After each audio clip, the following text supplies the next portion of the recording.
Okay, so welcome. This is a lecture that I gave to a course last spring. Well, I guess 2 springs ago now, in March of 2019, hence why it says March 28th, 2019.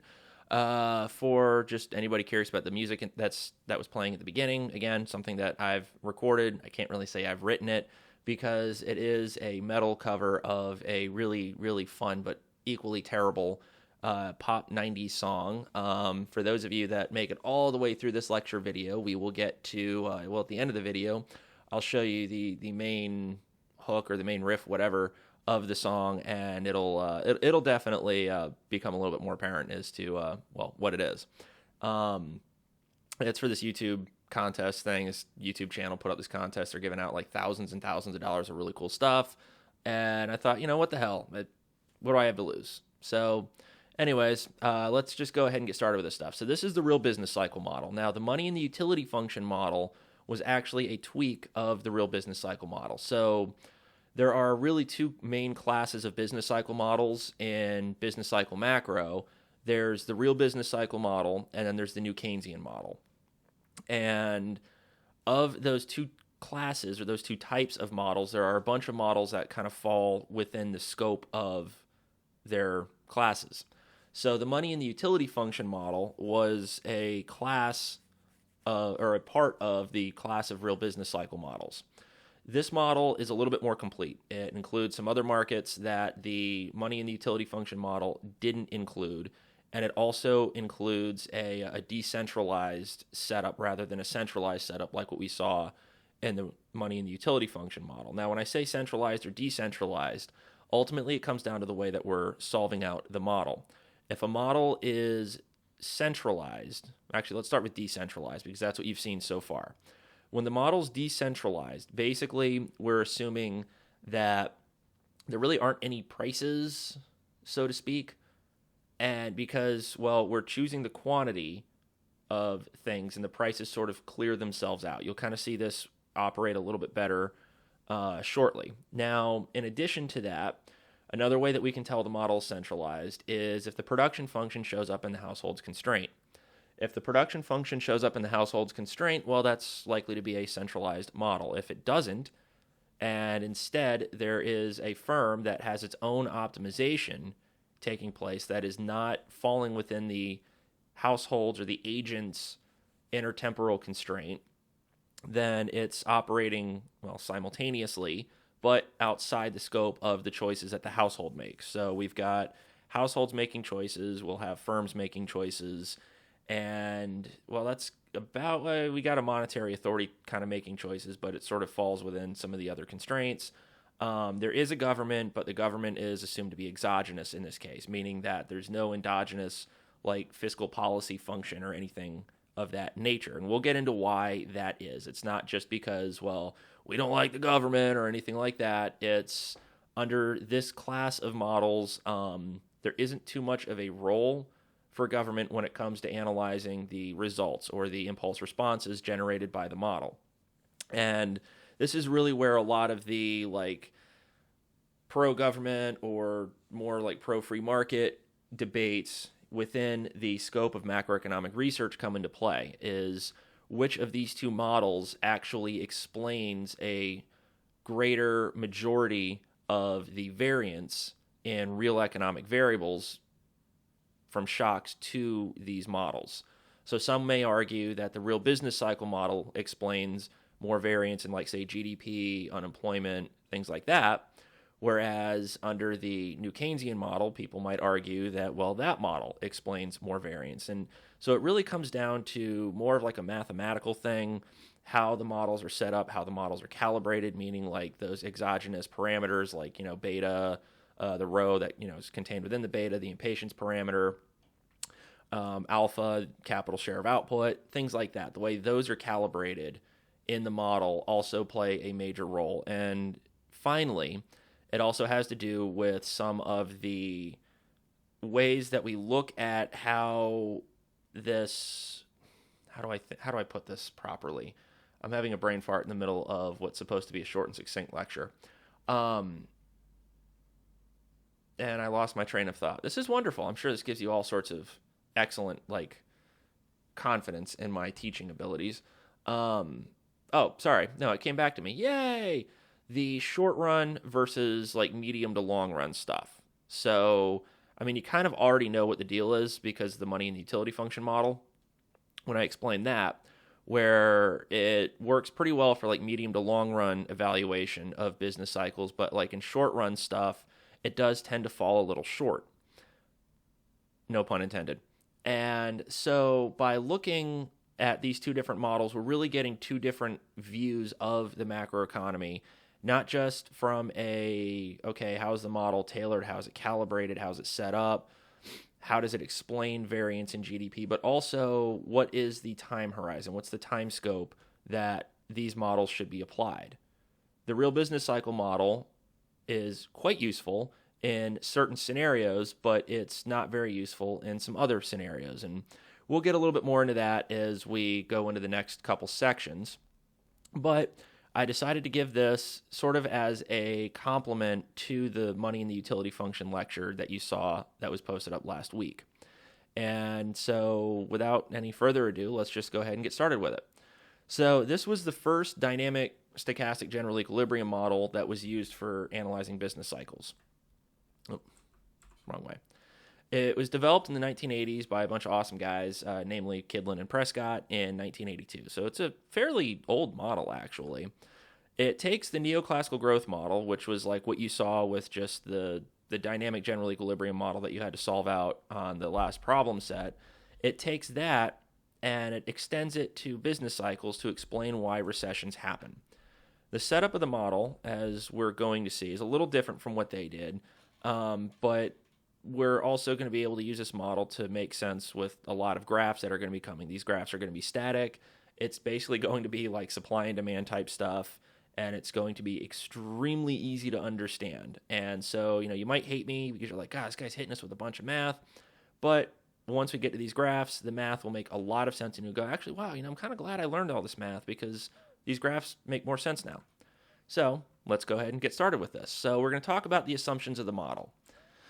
Now, we assume all households are identical. That's an assumption that was made in every other model that we've done so far. All firms are identical. That's implicitly an assumption that we've made so far. So really nothing is all that different from what we've seen. The government plays a passive role in the model. That's a fancy way of saying that the government they're exogenous to the model. So any sort of fiscal policy measures are not made endogenously within the model, meaning fiscal policy does not respond to any changes in economic activity in this model. There's also a monetary authority that plays a passive role in the model. They exogenously set the money supply to be equal to money demand in each period. And there's really no role for feedback in the monetary authority's function. That's another thing that sort of helps determine, okay, is this an exogenous or an endogenous variable? Is there a role for feedback? If there can be feedback in the system as a result of a shock to that particular variable, that's an endogenous variable. Because let's say you've got a function where y is like a function of x. Well, if y is just a function of x, that is, x is an exogenous variable. Y is the endogenous variable, right? But if we wanted, for example, to have, let's say, x be a function of z, right? So y is a function of x is a function of z. Well, all of a sudden, x is now endogenous because it shows up as a right-hand side variable in one equation, but it's a left-hand side variable in a different equation. So if you change z, you change x, which then changes y. So that's kind of what the endogeneity thing is going with here. So if it's determined within the system, it's endogenous. If it's determined outside of the system, it's exogenous. Now, the model has perfect competition, which means that price is equal to the marginal cost of production in each period. No firm has any pricing power over the market. No household has any monopsony power. Prices are perfectly flexible, which means if there's a shock, all prices respond immediately, leaving no room for output responses to demand shocks. And we'll kind of get to that when we look at the static graphs, because that's really going to make a lot more sense, and you'll see exactly what some of the implications of this model and the money and the utility function model are really showing us. Now, the economy here is primarily driven by technology shocks, or really aggregate supply shocks. Both welfare theorems of economics are satisfied.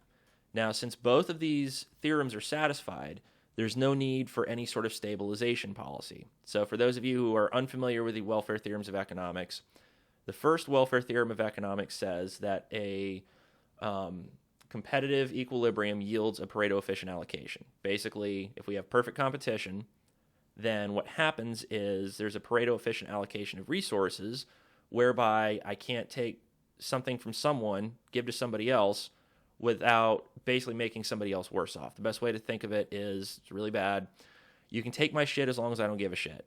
If everybody reaches that point of you can take my shit so long as I don't give a shit, Pareto efficiency. Now, the second welfare theorem of economics says that a Pareto efficient allocation, right? So if we start out at take my shit, I don't give a shit, and then allow everyone to go to the market with that setup, it will yield a perfectly competitive equilibrium. So basically, 1 implies 2, 2 implies 1. So they're converses of one another. Now, governments or any authorities, when both welfare theorems of economics are satisfied, can't improve conditions of the equilibrium, even if the economy's in a recession, which really comes into a bit of a problem with this particular model. So any equilibrium in the model's Pareto efficient, even the ones, like I said, where the economy's in a recession. And this model explains 2 types of economic shocks pretty well: technology shocks and labor supply shocks. So, in short, it handles supply shocks incredibly well, and it doesn't really handle demand shocks all that well. Now, the model's just like what we've seen before. We have a utility function and we have a constraint, but we do have some differences here. First, as I said at the beginning of this lecture, the model's decentralized, meaning there are more optimization problems that we have to solve. Well, that I have to solve. You don't have to solve this. This is to sort of show you the way that the baseline RBC model works, and we can just kind of go from there, because I'm not making you do any like crazy dynamic optimization that is as complicated as this model can get. So we have a household that maximizes utility. We have a firm that maximizes profit. The government's kind of just the kid in the corner who eats glue. And, well, with these players, we all do it separately. So we all optimize separately instead of just in one simple optimization problem like what we saw before. That's one of the things that makes it decentralized. So the household's got a utility function that has more than just consumption in it this time. All right, so it's got consumption, CT. It's got labor, LT, which we haven't seen before. And it's got real money balances, which, well, we have seen before. So the agent wants to consume a lot today, right, because they get utility from consumption, but they also want to consume more tomorrow. So that comes back to like that consumption savings decision, which is described by the Euler equation. Now, the agent also has to work in order to generate labor income. This is where things kind of differ a little bit from what we've seen in the past. In the past, we didn't include labor in the models. Now we are. Now, the agent really hates to work. I mean, very few people actually enjoy working. I generally enjoy working if it's work that I like to do. So like tautologies are in fact tautological. But at the end of the day, nobody wants to get up at 6:30 in the morning, drag their ass out of bed, tired, slam back a bunch of coffee that they're invariably going to crash from before 11 o'clock in the morning, and then, go to lunch and just hate themselves, come back, hate themselves even more because they're tired and they want to take a nap because, I'm still basically just an overgrown child. Nobody likes doing that, but they like to consume stuff, right? So you hate going to work, but you like the fruits of your labor. You like your labor income because, well, that means you get to go out and consume more stuff. So there's a trade-off between consumption and, well, leisure. Now, before I was talking about labor, now I'm talking about leisure. What the hell is that? Well, the way that works is if you consume more stuff, but you get less leisure because, well, you have to work more in order to generate more labor income to be able to consume more stuff. So if you want to sit on your ass all day, which is labor, you don't get to consume much. Now, the difference between labor and leisure is really that labor, you hate doing it. Nobody likes labor. Well, very few people like labor. But just about everybody loves leisure. I mean, I love sitting on my ass. Like, if I get to sit on my ass and watch Star Trek all day, or, God, even better, my favorite effing movie in the world, Event Horizon, which I will not recommend to any of you until you are no longer my students, and then I can highly recommend you watch it. Because if I recommended it right now, I would definitely see a Title IX coming my way. It's basically like a haunted spaceship in space, and well, it's kind of like The Shining, if you've seen The Shining, or it's like The Shining meets Alien with like elements of The Haunting. So like if you watched the Haunting of Hill House, wanted to make sure I got that right, which is a retelling of the book The Haunting and also the movie from 1963, which is phenomenal. Directed by Robert Weiss, who also directed West Side Story and, hilariously enough, Star Trek the Motion Picture in 1979. If you get off on a tangent like me, well then, but I love to sit on my ass and watch those movies, and Event Horizon's kind of like a combination of all those movies. Plus, it's got like elements of Hellraiser. I don't know if you've seen that, but it's like that evil looking guy with like the pin sticking out of his head. He's laughingly called Pinhead.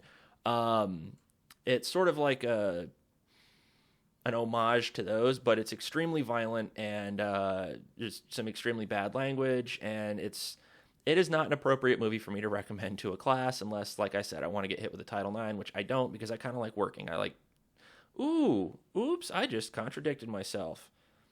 I like generating labor income for consumption of my own. There we go. Good save, Jeremy.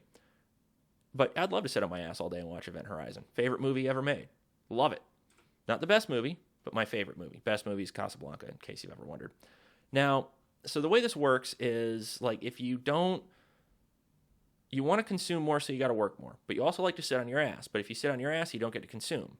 So a good way to think about this is, for any of you that have seen that movie Office Space, it came out in like 98, 99, directed by Mike Judge. Phenomenal movie. It's like one of the funniest movies I've ever seen.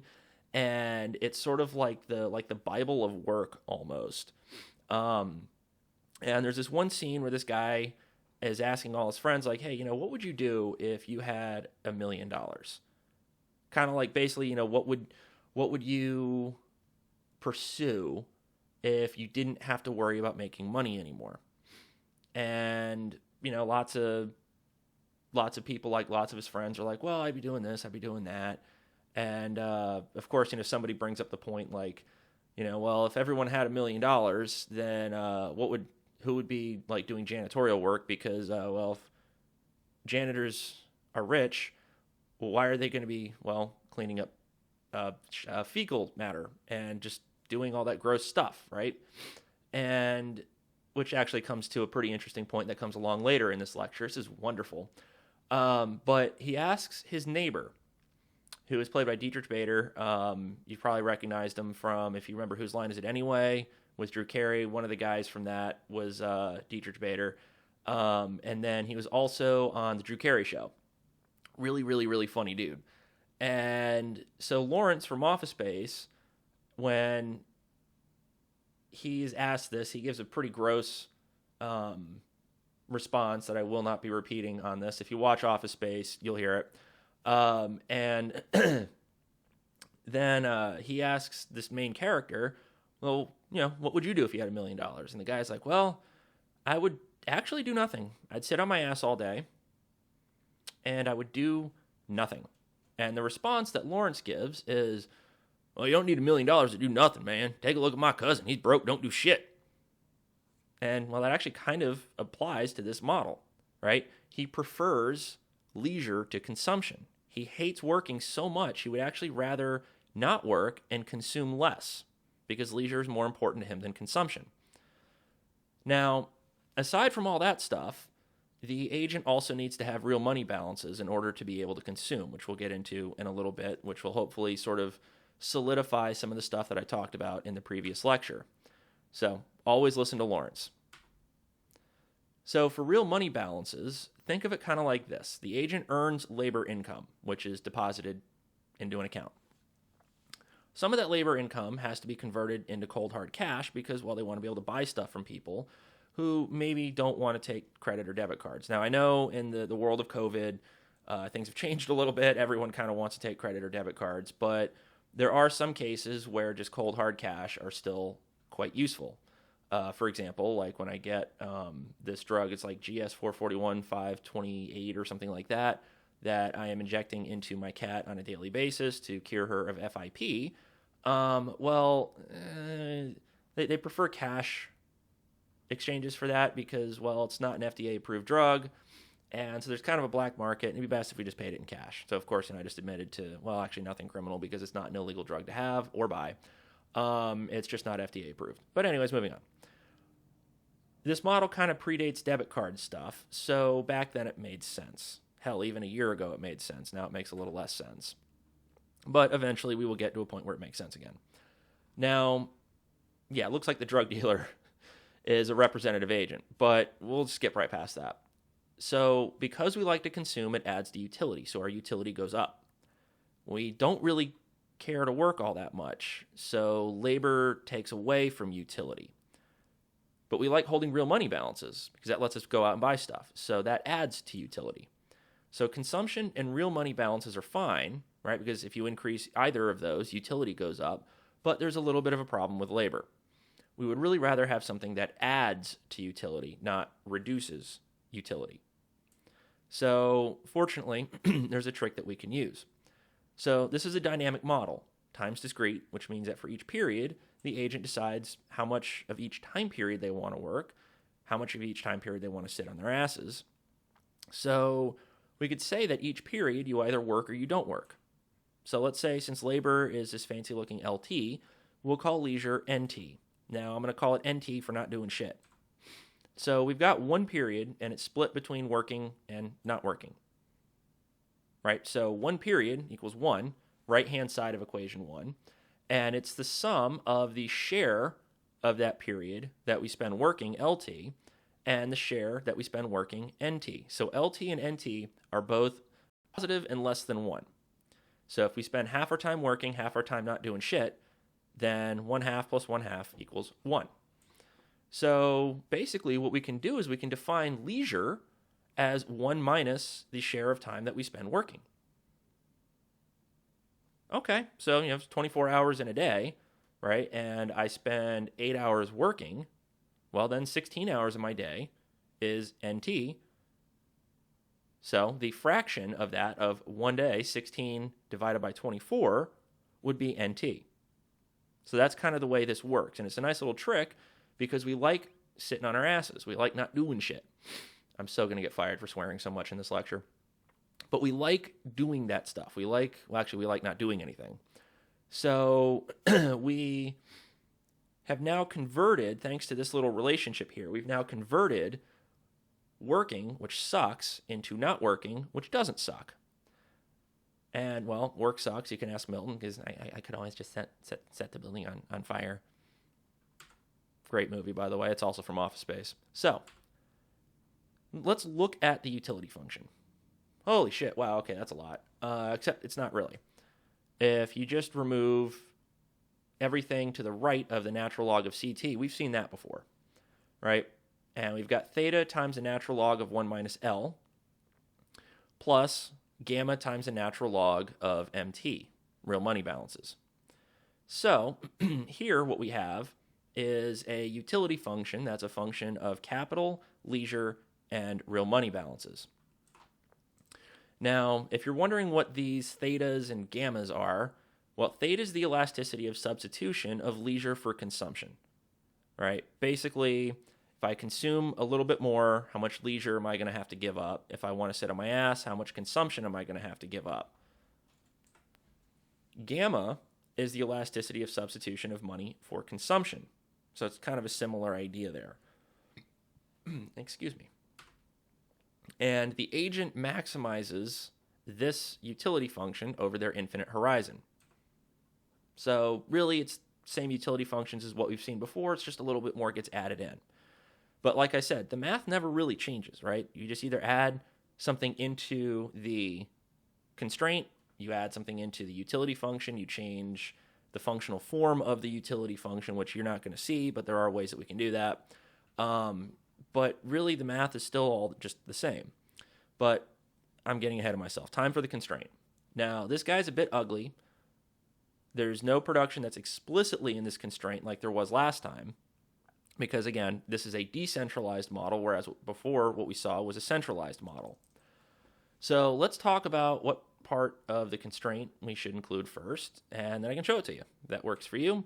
Now, I'm assuming you said yes, because I really have no way of ascertaining whether you actually said yes or not, because again, this is not done in real time.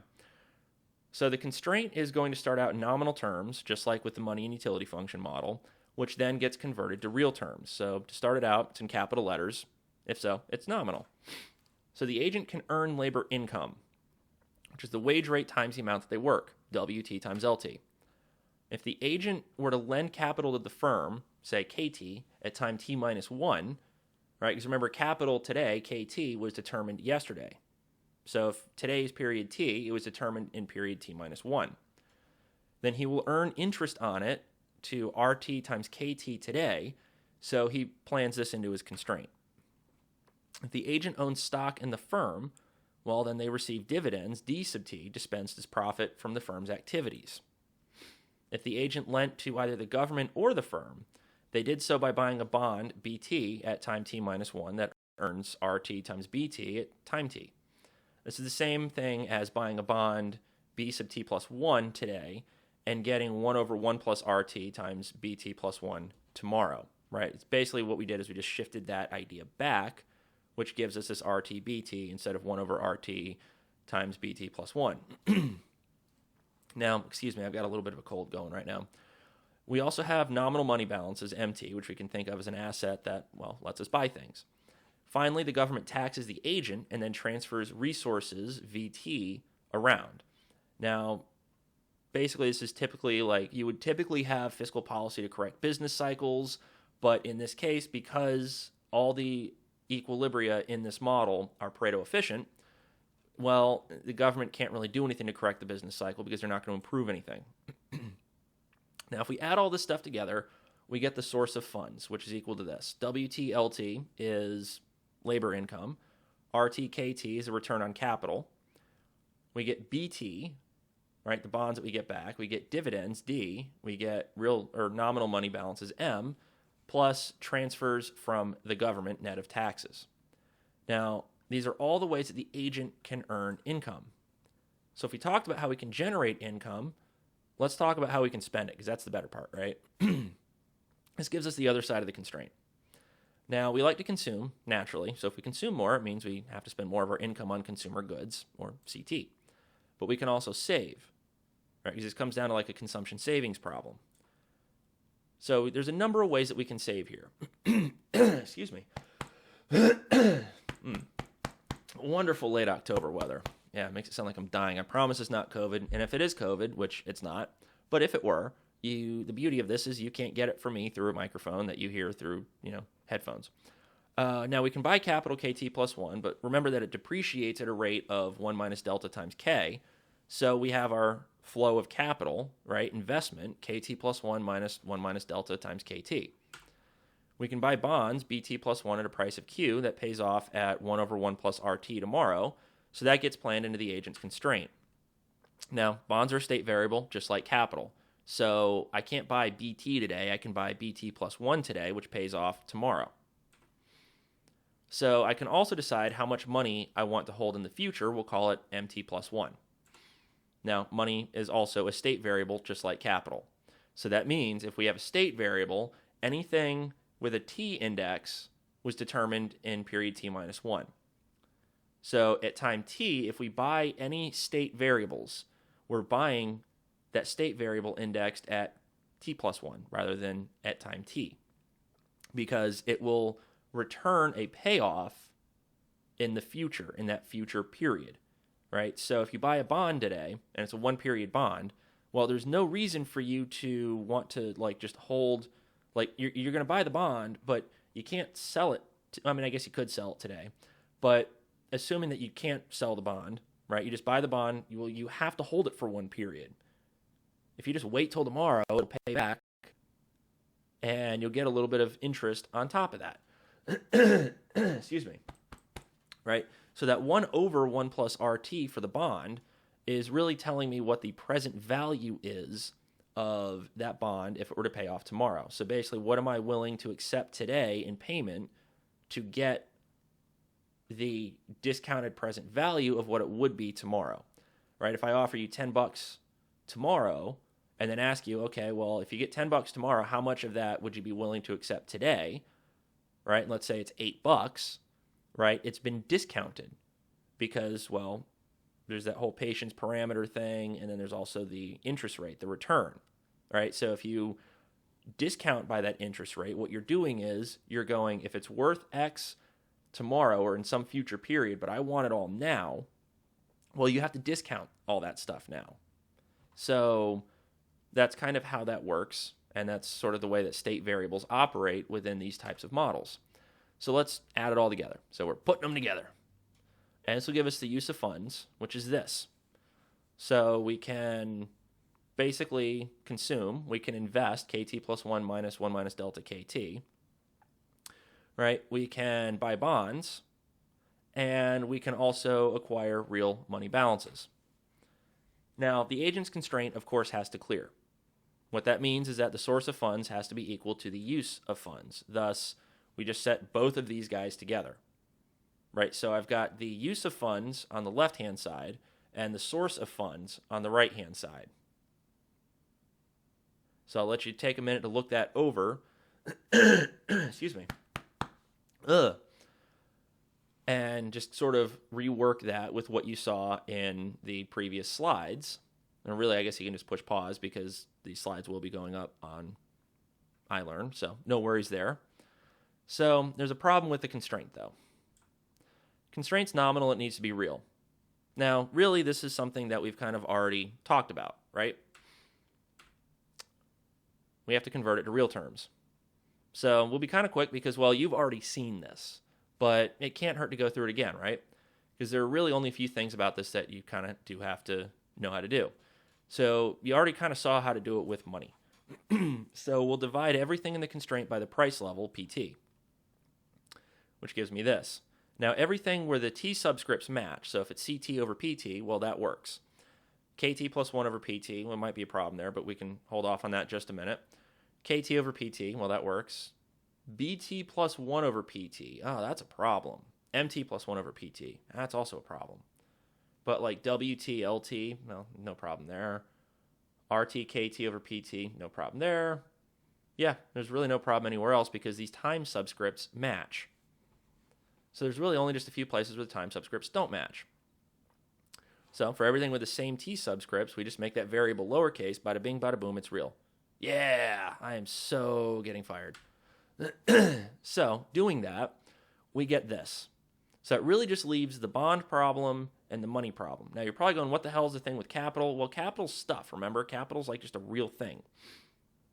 So it's real. Therefore, just, yeah, done. Problem solved. No issue there. We're not going to worry about that. But we do have this BT plus 1 over PT and MT plus 1 over PT. So we need to worry about this stuff because the time subscripts aren't matching. This is a problem, but we remembered what to do about the money stuff from the last chapter, so let's just go ahead and apply that. So doing that, I don't know why I put J.J. Abrams ruined Star Trek here, but he did. Also, Alex Kurtzman ruined Star Trek. We get this stuff. Now, so I get 1 plus pi times lowercase mt plus 1. All right, so I've got real money balances that are now indexed for inflation. Previously, if it was nominal, it wasn't indexed, it wasn't controlled for inflation, but now it is because it's real, right? So the relationship between a real and nominal variable would be indexing for inflation, and really just depends on which way we index for inflation. That gives me nominal or real. So it tells me in real terms the role that inflation plays is actually a pretty substantial part in determining how much money we want to hold, right? If we expect inflation to be high, then we're going to want to hold more money. And because, well, if we want to hold more money because inflation's high, we know that that money's going to be buying less stuff tomorrow. Stuff's getting more expensive, so the value of this unit of currency that I have is kind of falling. It's not really particularly high. And if it is kind of high right now, it's definitely not going to be as high tomorrow. So we want to hold more real money balances to buy stuff because, well, yeah, getting stuff is more expensive. So doing so actually comes at a welfare cost, which we'll talk about a little bit later. All right, now we got to worry about bonds. I don't know why it says gone fishing, but whatever. If we take care of bonds, then we're good, right? So this is where the Fisher equation comes back in. It relates the real rate, nominal rate of return, and inflation. Basically, it says this. The real interest rate equals the nominal rate minus the rate of inflation. Another way to put it is that we can say it is approximately this. 1 plus r, or 1 plus lowercase r, equals 1 plus uppercase r divided by 1 plus pi. Now, if we were to put this into like natural logs, right, if we were to take natural logs of this stuff, it would basically approximately give me the equation that we see in equation 10, right? Lowercase r equals uppercase r minus pi t. So 1 plus the real rate is equal to 1 plus the nominal rate divided by 1 plus the rate of inflation. So in indexing the nominal rate of return for inflation, we get the real rate of return. So we're going to multiply this thing, 1 over 1 plus r times qt bt plus 1 over pt, just by pt plus 1 over pt plus 1, right? Because it's equal to 1. Pt plus 1 over pt plus 1 is just 1. So it gives me this. So I have done actually nothing different, right? Because, well, if you multiply anything, say x over x, where x is any real number, x over x is always going to be equal to 1. But you can do some neat little tricks with it, right? Like what we do here. So what we have here is this. Now, if you see, look at what I did in the denominator, right? Because the order of multiplication, the order of division doesn't matter. So if you were to move that pt and that pt plus 1, right, around in the denominator, right, basically the order that it's being multiplied in the denominator, hence the order of division, doesn't matter. But now we have matching time subscripts for that bt plus 1 and pt plus 1, which is good. So we're going to normalize qt to be equal to 1, the price of a bond. So at any point in time, the price of a bond is just 1. Makes life a lot easier, trust me. So it gives me this. Okay, 1 plus rt to the negative 1, or just 1 over 1 plus the nominal rate, times the nominal holdings of bonds divided by the price level in periods t plus 1, times pt plus 1 over pt. All right, well, we can reduce that capital BT plus 1 over PT plus 1 down to lowercase bt plus 1. So that gives me, right, 1 plus the nominal rate inverse, or 1 over 1 plus the nominal rate, times the real quantity of bonds, right, the quantity of bonds that are being adjusted for inflation, times PT plus 1 over PT. Now, we know PT plus 1 over PT is equal to 1 plus the inflation rate. So that means what we have now is 1 over 1 plus the real, or 1 over 1 plus the nominal rate of return times the real quantity of bonds times 1 plus the inflation rate. So if we move some stuff over, basically what we get is this, 1 plus the inflation rate over 1 plus the nominal rate of interest times BT plus 1. Now if we look at the Fisher equation, right, which says 1 plus r, or 1 plus the real rate, equals 1 plus the nominal rate over 1 plus the inflation rate, well, if we flip that, right, 1 over 1 plus r, right, that's going to give me what was in the numerator in equation 19 is now the denominator in equation 20, and what was the denominator in equation 19 is now the numerator in equation 20. So from that, we can actually just get this, 1 over 1 plus the real rate times the real quantity of bonds. So the constraint in real terms now is this, and everything's in real terms. So we're good to go, right? Because we've controlled for the role that inflation plays in a dynamic framework with bonds and money holdings. Everything else kind of worked out. Weren't really too worried about some of that stuff anyways. So this is what we get, equation 23. This is the constraint. Now, yeah, this constraint's pretty long. It's actually quite a bit longer than what you saw in the money and the utility function model for 2 reasons. 1, we've added labor markets. 2, this is a decentralized model. So to start this optimizing, what we always do is, well, we solve that constraint for C. So that gives me this right here.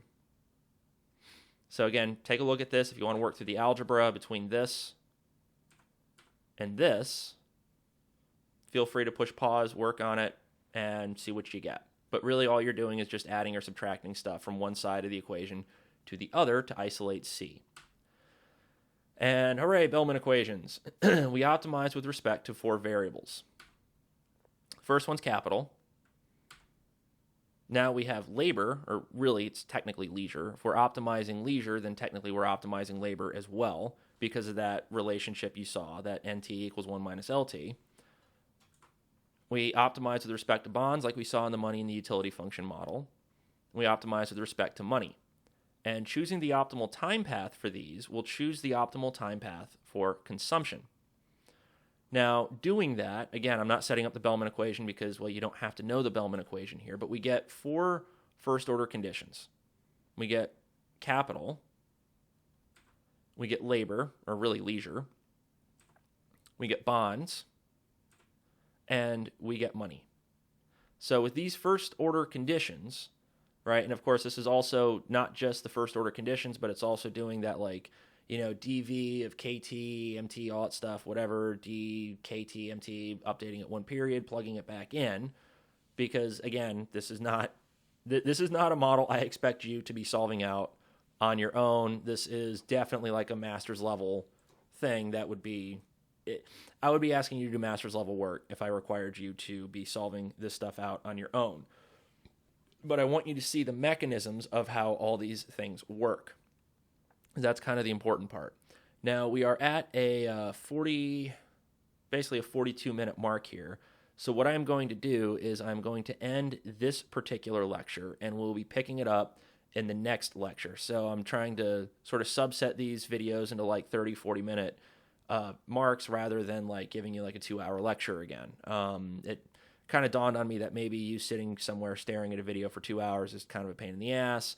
So I thought I would try to make things a little bit better and shorten the lecture lengths for you. So here is the end of this lecture.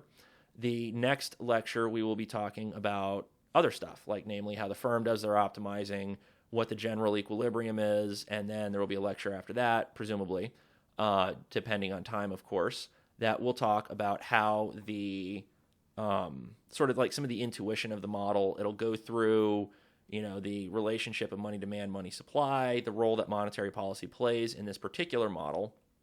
And we'll kind of go from there, and we'll sort of gauge it out. And hopefully this will help some of the other stuff that you've learned so far make some more sense. And it will allow you to see how existing macroeconomic theory is being applied in a context that is giving us some sort of like intuition that is really now just sort of treated as a stylized fact. So with that, I will bow out at 43 minutes and 18 seconds and enjoy your time until the next lecture video comes out.